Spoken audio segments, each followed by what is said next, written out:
Visual learning में आप सभी का स्वागत है। इस वीडियो में हम समझेंगे गॉसेस लॉ क्या है और ये कैसे काम करता है। साथ ही हम समझेंगे गॉसेस लॉ के एप्लीकेशंस और कुछ बेसिक टर्म्स। तो चलिए इसे हम बेसिक से शुरू करते हैं। गॉसेस लॉ को समझने के लिए पहले हमें दो बेसिक टर्म्स समझने होंगे। पहला एरिया वेक्टर और दूसरा इलेक्ट्रिक फ्लक्स। एरिया वेक्टर, जैसा कि हम जानते हैं कि एरिया एक स्केलर क्वांटिटी है। स्केलर क्वांटिटी उन्हें कहा जाता है जिनका फिजिकल मेजरमेंट सिर्फ मैग्नीट्यूड में होता हो, उनके पास कोई डायरेक्शन नहीं होती। एग्जाम्पल के लिए डिस्टेंस, टेम्परेचर, टाइम और मास ये सभी स्केलर क्वांटिटी है। लेकिन कुछ केस में हम एरिया को वेक्टर की फॉर्म में भी यूज करते हैं। एग्जाम्पल के लिए मान लीजिए कि एक क्लोज स्फेरिकल सरफेस है। हम देख सकते हैं कि इस स्फीयर का सरफेस हर जगह से कर्व है। अब हम इस सरफेस एरिया को छोटे छोटे एरिया एलिमेंट्स में डिवाइड करेंगे। इन एरिया एलिमेंट्स का कर्व रेडियस ना के बराबर है, इसलिए हम इन्हें प्लेन एरिया कंसिडर कर सकते हैं।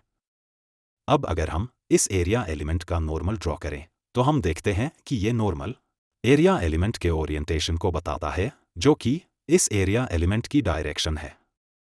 हम ये कह सकते हैं कि एरिया एलिमेंट की डायरेक्शन इसके नॉर्मल के अलोंग है। लेकिन किसी प्लेन का नॉर्मल दो डायरेक्शन में हो सकता है, इनवर्ड या फिर आउटवर्ड। एरिया वेक्टर के लिए हम इसे आउटवर्ड ही मानेंगे। मैथमेटिकली एरिया वेक्टर को हम डेल्टा एस से डिनोट कर सकते हैं। यहां डेल्टा का मतलब है बहुत छोटा। इसे हम कुछ इस तरह से रिप्रेजेंट कर सकते हैं। इसमें डेल्टा एस एरिया का मैग्नीट्यूड है और एन कैप यूनिट वेक्टर है, जो कि एरिया के नॉर्मल डायरेक्शन को बताता है। आइए अब समझते हैं इलेक्ट्रिक फ्लक्स। जैसा कि हम जानते हैं कि किसी भी पॉइंट चार्ज के अराउंड इलेक्ट्रिक फील्ड क्रिएट होता है। साथ ही इस चार्ज पॉइंट से इलेक्ट्रिक फील्ड लाइंस प्रोड्यूस होती है। इन इलेक्ट्रिक फील्ड लाइंस की डायरेक्शन पॉजिटिव चार्ज के लिए आउटवर्ड और नेगेटिव चार्ज के लिए इनवर्ड होती है। जब ये इलेक्ट्रिक फील्ड लाइंस किसी यूनिट एरिया से पास होती है, तब उस एरिया या पॉइंट पे इलेक्ट्रिक फील्ड की स्ट्रेंथ को मेजर करने के लिए हम एरिया से पास होने वाली इलेक्ट्रिक फील्ड लाइंस के नंबर को मेजर करते हैं और इसी मेजरमेंट को हम इलेक्ट्रिक फ्लक्स कहते हैं। आसान शब्दों में कहे तो किसी एरिया से पास होने वाली इलेक्ट्रिक फील्ड्स लाइंस का मेजरमेंट इलेक्ट्रिक फ्लक्स कहलाता है। इलेक्ट्रिक फ्लक्स को हम फाई से डिनोट कर सकते हैं। मैथमेटिकली इलेक्ट्रिक फ्लक्स को हम कुछ इस तरह से फॉर्म्युलेट कर सकते हैं। इसमें कैपिटल ई इलेक्ट्रिक फील्ड की स्ट्रेंथ है, कैपिटल एस सरफेस एरिया है और कॉस थीटा एरिया वेक्टर की डायरेक्शन और इलेक्ट्रिक फील्ड की डायरेक्शन के बिटवीन एंगल है। अब क्योंकि एरिया बहुत छोटा है, इसलिए हम इसे डेल्टा एस से और फाई को डेल्टा फाई से रिप्रेजेंट कर सकते हैं। आइए इस फॉर्मूले को एक एग्जाम्पल से समझते हैं। मान लीजिए कि दो पॉइंट चार्ज P और Q है। इन दोनों चार्ज में से चार्ज P की स्ट्रेंथ ज्यादा है। इस केस में चार्ज P से निकलने वाली इलेक्ट्रिक फील्ड लाइंस के नंबर चार्ज Q से ज्यादा होंगे। ये electric field lines area vector A और B से पास हो रही हैं। इन दोनों एरिया वेक्टर का सरफेस एरिया सेम है। अब क्योंकि दोनों चार्ज की फील्ड लाइंस सेम एरिया से पास हो रही हैं, इसलिए एरिया वेक्टर A का electric flux area vector B से ज्यादा होगा। इसलिए हम ये कह सकते हैं कि इलेक्ट्रिक फ्लक्स इलेक्ट्रिक फील्ड की स्ट्रेंथ पे डिपेंड करती है। अब अगर हम एरिया वेक्टर A का सरफेस एरिया ज्यादा या कम करें तो हम पाते हैं कि सरफेस से पास होने वाली इलेक्ट्रिक फील्ड लाइन के नंबर भी कम या ज्यादा हो रहे हैं, जिससे फ्लक्स भी कम या ज्यादा होता है। इससे हमें पता चलता है कि इलेक्ट्रिक फ्लक्स एरिया पे डायरेक्टली डिपेंड करता है। अब अगर हम इस एरिया वेक्टर का ओरिएंटेशन चेंज करें तो हम देखेंगे कि सरफेस से पास होने वाली इलेक्ट्रिक फील्ड लाइंस के नंबर चेंज हो रहे हैं। इसका मतलब यह है कि इलेक्ट्रिक फ्लक्स एरिया वेक्टर की डायरेक्शन और इलेक्ट्रिक फील्ड की डायरेक्शन के बिटवीन एंगल पे भी डिपेंड करता है। अगर इलेक्ट्रिक फील्ड और एरिया वेक्टर के बिटवीन एंगल 0 होगा तो इलेक्ट्रिक फ्लक्स मैक्सिमम होगा, और अगर एंगल 90 डिग्री होगा तो इलेक्ट्रिक फ्लक्स 0 होगा। अगर हम किसी सरफेस का टोटल इलेक्ट्रिक फ्लक्स कैलकुलेट करना चाहे तो हमें उस सरफेस को बहुत छोटे छोटे एरिया एलिमेंट्स में डिवाइड करना होगा और फिर हर एक एरिया एलिमेंट का इलेक्ट्रिक फ्लक्स कैलकुलेट करके उन्हें एक साथ ऐड करना होगा।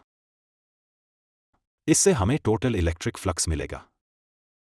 मैथमेटिकली इसे हम कुछ इस तरह से रिप्रेजेंट कर सकते हैं, जिसमें डेल्टा S हर एक एरिया एलिमेंट का सरफेस एरिया है।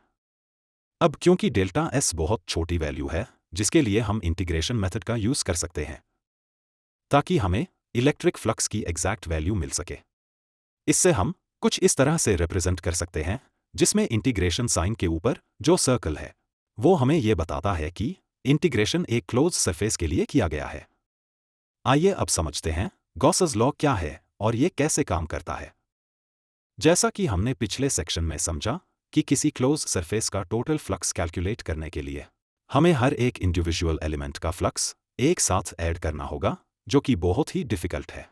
इसी प्रॉब्लम को सोल्व करने के लिए हम गॉसेस लॉ को यूज करते हैं। गॉसेस लॉ के अकॉर्डिंग किसी भी क्लोज सरफेस का टोटल फ्लक्स उस सरफेस के inside total charge divided by electrical permittivity के इक्वल होगा। यहाँ इलेक्ट्रिकल परमिटिविटी एक कांस्टेंट वैल्यू है जो हमें यह बताती है कि किसी मटेरियल के थ्रू कितना इलेक्ट्रिक फील्ड पास हो सकता है। फ्री स्पेस की इलेक्ट्रिकल परमिटिविटी कुछ ये होगी 8.85 इंटू 10⁻⁻12 फैराड्स पर मीटर। क्योंकि फ्लक्स इलेक्ट्रिक फील्ड और एरिया वेक्टर का प्रोडक्ट होता है, इसलिए हम इसे कुछ इस तरह से रिप्रेजेंट कर सकते हैं। The surface integral of electric field equal to total charge by electrical permittivity. इस फॉर्मूले का यूज करके हम सिमेट्रिकल क्लोज सरफेस का टोटल फ्लक्स आसानी से कैलकुलेट कर सकते हैं। सिमेट्रिकल सरफेस जैसे स्फीयर, सिलेंडर, प्लेन। आइए अब हम गॉसेस लॉ के प्रूफ को समझते हैं। ध्यान रहे कि ये प्रूफ सिर्फ सिमेट्रिकल सरफेस के लिए ही एप्लीकेबल है। मान लीजिए कि एक क्लोज स्फेरिकल सरफेस S है जिसका रेडियस R है। इस स्फीयर के इनसाइड एक पॉइंट चार्ज Q है।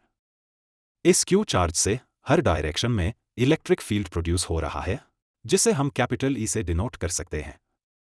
इस स्फीयर के सरफेस पे हम एक small area vector ds consider करेंगे, जिससे इलेक्ट्रिक फील्ड लाइंस पास हो रही है। साथ ही हम देख सकते हैं कि इस एरिया वेक्टर और इलेक्ट्रिक फील्ड की डायरेक्शन सेम है। हम इस एरिया वेक्टर पे एक पॉइंट P कंसीडर करेंगे। अब अगर हम इस पॉइंट पे इलेक्ट्रिक फील्ड इंटेंसिटी कैलकुलेट करना चाहे तो हम इसके लिए कूलम्स लॉ का यूज कर सकते हैं।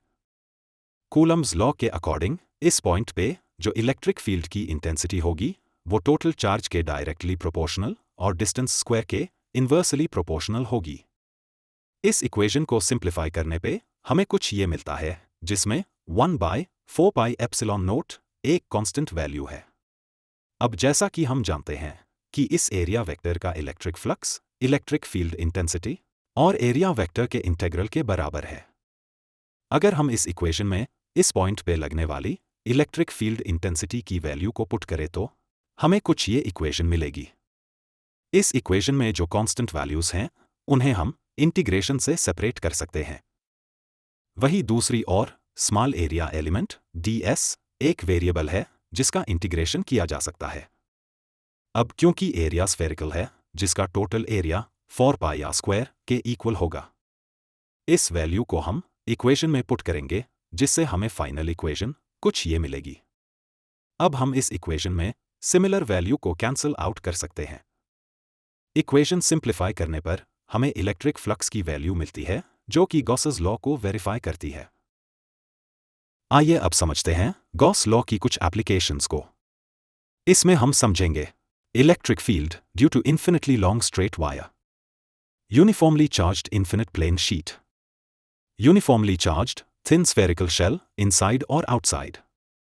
इन एप्लीकेशंस की मदद से हम सिमेट्रिकल सरफेस की इलेक्ट्रिक फील्ड को कैलकुलेट कर सकते हैं। आइए इन्हें एक एक करके समझते हैं। Electric field due to infinitely long straight wire. मान लीजिए कि एक इन्फिनिटली लॉन्ग स्ट्रेट वायर है। इस वायर के ऊपर यूनिफॉर्मली पॉजिटिव चार्ज डिस्ट्रीब्यूट है। इसका मतलब है कि इक्वल डिस्टेंस पे सेम अमाउंट में चार्ज डिस्ट्रीब्यूट है। अब क्योंकि चार्ज लिनियर फॉर्म में डिस्ट्रीब्यूट है, इसलिए हम इसकी लिनियर चार्ज डेंसिटी अज्यूम करेंगे। इसे हम लैम्डा से डिनोट कर सकते हैं। लिनियर चार्ज डेंसिटी का मतलब है पर मीटर डिस्टेंस पर कितना चार्ज डिस्ट्रीब्यूट है। इसे हम कुछ इस तरह से रिप्रेजेंट कर सकते हैं। Lambda equal to total charge by per meter distance. अब हम इस वायर के आसपास एक सिलेंड्रिकल गॉसियन सरफेस अज्यूम करेंगे। गॉसियन सरफेस एक इमेजिनरी क्लोज्ड सरफेस होता है जिसका यूज मैथमेटिकल कैलकुलेशन करने के लिए किया जाता है। मान लीजिए कि इस सिलेंड्रिकल सरफेस का रेडियस r है और इसकी लेंथ l है। इस सिलेंड्रिकल सरफेस के 3 हिस्से हैं: lateral curved surface, and surface top, and surface bottom.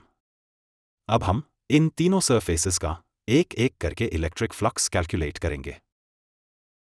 Lateral curved surface, जैसा कि हम जानते हैं, वायर पर लिनियर फॉर्म में चार्ज डिस्ट्रीब्यूट है, इसलिए इलेक्ट्रिक फील्ड कर्व्ड सरफेस के परपेंडिकुलर होगा और उसका मैग्नीट्यूड सरफेस के हर एक पॉइंट पर सेम होगा। इस सरफेस पर हम एक एरिया एलिमेंट dA कंसिडर करेंगे जिसकी डायरेक्शन इलेक्ट्रिक फील्ड के पैरेलल होगी। इस एरिया एलिमेंट पे electric flux electric field intensity multiply area element का इंटेग्रल होगा। इसलिए इस कर्व्ड सरफेस का टोटल एरिया 2πrl के इक्वल होगा। इस वैल्यू को फ्लक्स के फॉर्मूले में पुट करें तो हमें फ्लक्स की वैल्यू मिलती है। यह फ्लक्स की वैल्यू सिलेंडर के कर्व सरफेस के लिए है। एंड सरफेसेस, अब अगर हम सिलेंडर के एंड सरफेसेस की बात करें तो इन सरफेसेस पर इलेक्ट्रिक फील्ड की डायरेक्शन 90 डिग्री है, इसलिए इन सरफेसेस पर इलेक्ट्रिक फ्लक्स 0 होगा। ऐसा इसलिए क्योंकि इन सरफेसेस से कोई भी इलेक्ट्रिक फील्ड लाइन पास नहीं हो रही है। इस सिलेंड्रिकल सरफेस का टोटल फ्लक्स लेटरल सरफेस के फ्लक्स के बराबर होगा। अब जैसा कि सरफेस चार्ज डेंसिटी लैम्डा है और वायर सेगमेंट की लेंथ l है, तो total charge density into length के इक्वल होगा। और साथ ही गॉस लॉ के according total flux total charge by electrical permittivity के इक्वल होगा। इस इक्वेशन को फ्लक्स के फॉर्मूले के साथ इक्वेट करें तो हमें कुछ ये वैल्यू मिलती है। इक्वेशन को सिंप्लीफाई करने पर हमें इलेक्ट्रिक फील्ड की वैल्यू मिलती है जो इन्फिनिट लॉन्ग स्ट्रेट वायर के लिए है। इससे हमें पता चलता है कि इलेक्ट्रिक फील्ड डिस्टेंस r के साथ डिक्रीज करती है और चार्ज डेंसिटी लैम्डा पर डायरेक्टली डिपेंड करती है। Gauss law application for uniformly charged infinite plane sheet. मान लीजिए कि एक इन्फिनिटली थिन प्लेन शीट है जो यूनिफॉर्मली पॉजिटिव चार्ज्ड है। हम देख सकते हैं कि शीट के दोनों साइड्स पर चार्ज डिस्ट्रीब्यूट है, इसलिए हम दोनों साइड्स की चार्ज डेंसिटी सिग्मा मानेंगे। इस प्लेन शीट से डिस्टेंस x पर एक पॉइंट P कंसिडर करेंगे। इस पॉइंट से एक इमेजिनरी सिलेंडर ड्रॉ करेंगे जिसका क्रॉस सेक्शनल एरिया A होगा। अब जैसा कि हम देख सकते हैं, इस सिलेंडर के 2 हिस्से हैं, कर्व्ड सरफेस और 2 साइड फेसेस राइट और लेफ्ट। अगर हम सिलेंडर के कर्व्ड सरफेस पर इलेक्ट्रिक फ्लक्स कैलकुलेट करें तो हम पाएंगे कि कर्व्ड सरफेस पर इलेक्ट्रिक फ्लक्स 0 होगा, क्योंकि कर्व्ड सरफेस से पास होने वाली इलेक्ट्रिक फील्ड लाइंस की डायरेक्शन सरफेस के पैरेलल है, यानी एरिया वेक्टर और इलेक्ट्रिक फील्ड लाइंस की डायरेक्शन एक दूसरे के परपेंडिकुलर है। इसलिए कर्व्ड सरफेस पर इलेक्ट्रिक फ्लक्स 0 होगा। साइड फेसेस, अब हम साइड फेसेस का इलेक्ट्रिक फ्लक्स कैलकुलेट करेंगे। साइड फेस का सरफेस एरिया A है। इस सरफेस का electric flux electric field multiply area के इक्वल होगा।